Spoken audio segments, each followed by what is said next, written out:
ఇప్పుడే మా తెలంగాణ ముఖ్యమంత్రి రేవంత్ రెడ్డి గారు ఈ రోజున ఆయన మిత్రులైనటువంటి దేవినేని ఉమా గారి కుమారుడి వివాహానికి వస్తే నేను కూడా వెళ్ళాలి అంటే నాకు ఆంక్షలు విధించడం జరిగింది.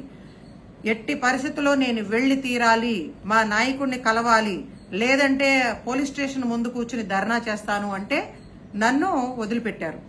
మరి ఆ కార్యక్రమానికి మా ముఖ్యమంత్రి రేవంత్ రెడ్డి గారితో కలిసి వెళ్ళినప్పుడు ఈ రాష్ట్రానికి చెందినటువంటి మంత్రి గారు లోకేష్ గారు కూడా అక్కడికి రావడం జరిగింది.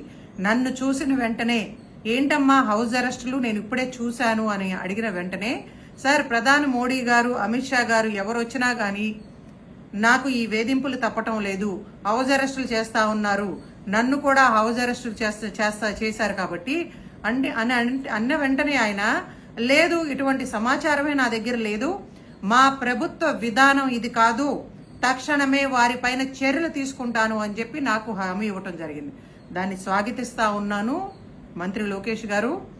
మరి నిజంగా మీకు చిత్తశుద్ధి ఉంటే I welcome your decision and I appreciate also. Immediate గా మామూల్ని హౌస్ అరెస్ట్ నుంచి తప్పించాలి అని చెప్పి, ఎటువంటి ఆంక్షలు విధించకూడదు అని చెప్పి, మరి ఈ రాష్ట్రానికి అభివృద్ధి అనేదే లేకుండా గత 10 సంవత్సరాల నుంచి కూడా ప్రధానమంత్రి మోడీ అందరినీ మోసం చేస్తా ఉంటే ప్రశ్నించేటువంటి హక్కు కాంగ్రెస్ పార్టీకి ఉంది. ప్రజల పక్షాన మేము పోరాటం చేస్తా ఉన్నాం. ఆంధ్రప్రదేశ్కి ప్రత్యేక హోదా విభజన హామీలు అమలు చేస్తానని చెప్పి మాట తప్పారు కాబట్టి మేము కేంద్ర రాష్ట్ర ప్రభుత్వాలను ప్రశ్నిస్తా ఉన్నాం. వైజాగ్ స్టీల్ ప్లాంట్ అమ్మము అంటూనే, అమ్మకానికి లేదు అంటూనే ప్రైవేటీకరణ దిశగా చర్యలు చేపడతా ఉన్నారు కాబట్టి మేము దాన్ని అడ్డుకోవటానికి మేము ప్రశ్నిస్తా ఉన్నాం. యువతకు ఉద్యోగాలు ఇస్తాను అని చెప్పి మోసం చేశారు కాబట్టి మేము కేంద్ర రాష్ట్ర ప్రభుత్వాలను ప్రశ్నిస్తా ఉన్నాం. పోలవరం ఇప్పటి వరకు కూడా పూర్తి చేయలేదు కాబట్టి మేము కేంద్ర ప్రభుత్వాన్ని ప్రశ్నిస్తా ఉన్నాం. వెనుకబడిన ప్రాంతాలకి నిధులు కేటాయించకుండా ప్రత్యేక ప్యాకేజీ పేరుతో ఇప్పటికీ ఆంధ్ర రాష్ట్ర ప్రజలు మోసం చేస్తా ఉన్నారు కాబట్టి మేము ప్రశ్నిస్తా ఉన్నాం. మమ్మల్ని అడ్డుకోవాలని చూడటం అనేది నిజంగా ప్రజాస్వామ్యానికి విరుద్ధం అని చెప్పి కూడా ఈ కేంద్ర రాష్ట్ర ప్రభుత్వాలకు తెలియజేస్తూ, ఎట్టి పరిస్థితుల్లో మోడీకి ఆంధ్ర రాష్ట్రానికి వచ్చే అర్హతే లేదు అని చెప్పి మరొక్కసారి తెలియజేస్తూ, ఏమిచ్చాడని చెప్పి, ఏమి తీసుకురాబోతా ఉన్నాడు అని చెప్పి రేపు వేదిక మీద మరొక్కసారి మీరందరూ కూడా ఆంధ్ర రాష్ట్ర ప్రజలు నోట్లో బూడిద కొడతానిక ఇక్కడికి వస్తా ఉన్నారు. మీరు ఇచ్చినటువంటి హామీలు 2014 నుంచి ఇప్పటి వరకు కూడా ఏ ఒక్కటి కూడా నెరవేర్చలేదు. ముఖ్యంగా మహిళలకు భద్రత అనేదే లేకుండా పోయింది కాబట్టి గత ప్రభుత్వం పైన మనందరం కలిసి పోరాటాలు చేశాం. పెద్ద ఎత్తున దమనకాండనంతా కూడా మనం నిరసనలు తెలియజేశాం. అదే స్థాయిలో మీరు కూడా వ్యవహరిస్తా ఉంటే ఏం చేయాలి ప్రజలు? అందుకనే ప్రజల పక్షాన కాంగ్రెస్ పార్టీ కేంద్ర రాష్ట్ర ప్రభుత్వాల్ని ప్రశ్నిస్తా ఉంది. మీరు ఎన్ని అడ్డంకులు పెట్టినా, ఎన్ని అవరోధాలు, ఎన్ని నిర్బంధాలు సృష్టించినా సరే మమ్మల్ని ఆపలేరు అని కూడా మేము మరొక్కసారి హెచ్చరిస్తా ఉన్నాం. ప్రధానమంత్రి మోడీ గారు మే 2వ తారీఖున ఆంధ్రప్రదేశ్ పర్యటనకు వస్తూ ఉన్నారు. కారణం మరొక్కసారి 11 సంవత్సరాల తర్వాత అమరావతి రాజధాని నిర్మాణ పనులు శంకుస్థాపన అని మీడియాలో వార్తలు వింటా ఉన్నాం.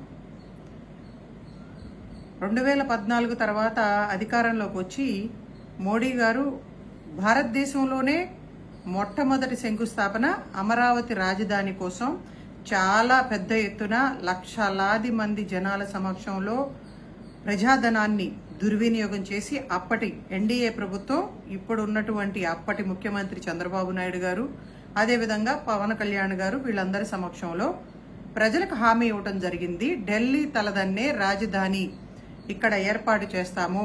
ఎక్కడా లేని విధంగా ప్రజలు నమ్మకంతో 33,000 ఎకరాలు ఇచ్చారు.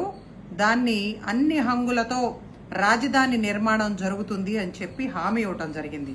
మళ్ళీ 11 సంవత్సరాల తర్వాత చాలా పెద్ద ఎత్తున లక్షలాది మంది ప్రజల సమక్షంలో మళ్ళీ శంకుస్థాపన కార్యక్రమాలు ఏంటో మాకెవరికి అయితే అర్థం కావట్లేదు.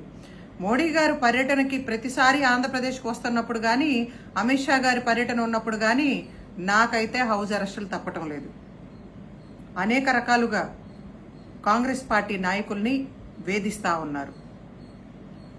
ఇప్పుడు కూడా 2 రోజుల నుంచి మా ఇళ్ల చుట్టూ పోలీసుల పహారా, మమ్మల్ని నిర్బంధించటం, హౌస్ అరెస్టులు, ఎక్కడికి కదలకూడదు అని చెప్పి ఆంక్షలు. అంత భయపడేవాడు ప్రధానమంత్రి మోడీ గారు ఇక్కడ ఎందుకు రావటం అని కూడా కాంగ్రెస్ పార్టీగా ప్రశ్నిస్తా ఉన్నాను. పైగా నాలాంటి వాళ్ళందరం, ప్రతిపక్షాలందరం కలిసి గత ప్రభుత్వం పైన యుద్ధం చేసి అమరావతి ఆంధ్రప్రదేశ్కి ఏకైక రాజధానిగా ఉండాలి అని చెప్పి ప్రాణాలకు తెగించి రైతులతో కలిసి గల్లీ నుంచి ఢిల్లీ వరకు కూడా మహిళలు ఉద్యమం పెద్ద ఎత్తున తీసుకువెళితే, స్వాతంత్ర ఉద్యమంతో పోల్చినటువంటి అమరావతి ఉద్యమం రైతుల పాదయాత్రలతో దద్దరిల్లిపోతే ఈ రోజున జగన్మోహన్ రెడ్డి అధికారం కూడా కోల్పోవటం జరిగింది. అటువంటి పరిస్థితుల్లో నేను స్వయంగా భాగస్వామిరాలిని అమరావతి ఉద్యమంలో. అటువంటి నన్ను కూడా అమరావతి రాజధాని పనులకి శంకుస్థాపన చేయడానికి మోడీ గారు వస్తే, ఆయనకి చిత్తశుద్ధి ఉంటే, మీ ఎన్డీఏ ప్రభుత్వానికి ఆంధ్ర రాష్ట్ర అభివృద్ధి కాంక్షిస్తే, రైతుల త్యాగాలను గౌరవిస్తే, మాబోటి వాళ్ళందరినీ కూడా ఆహ్వానించి చాలా గౌరవించాల్సింది పోయి, అంతకుముందు శంకుస్థాపన చేసినప్పుడు మట్టి నోళ్లు తీసుకువచ్చి మా నోట్లో కొట్టినటువంటి మోడీకి ఆహ్వానాలా? మాకేమో హౌస్ అరెస్టులు, వేధింపులు, అదేమంటే షోకాజ్ నోటీసులా?